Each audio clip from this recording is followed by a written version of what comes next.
papasa namin natin sa YouTube kasi sasabay na. Pagsabay ng YouTube, paalala para sa lahat ng mga magulang R1 Nesco.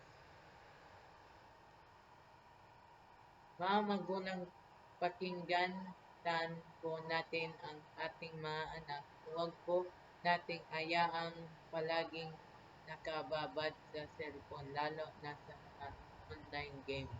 Tulad ng Roblox, nang walang sapat na gabay at limitasyon, maraming eksperimento ang nagbabala na ang sobrang paggagamit ng cellphone ay maaaring magdulot ng pagkapagod at pananakit ng mata. Pagbabago ng ugali at pagiging irritable, delay at kahirapan sa pakikipag-usap, pagkakaroon ng bad at mood swing. Maahalaga po na maglalagay ng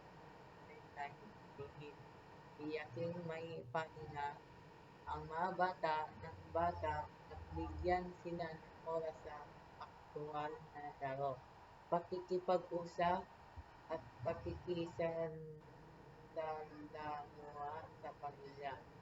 Tandaan, gabay ng magulang ang susi sa maayos na paglaki ng bata.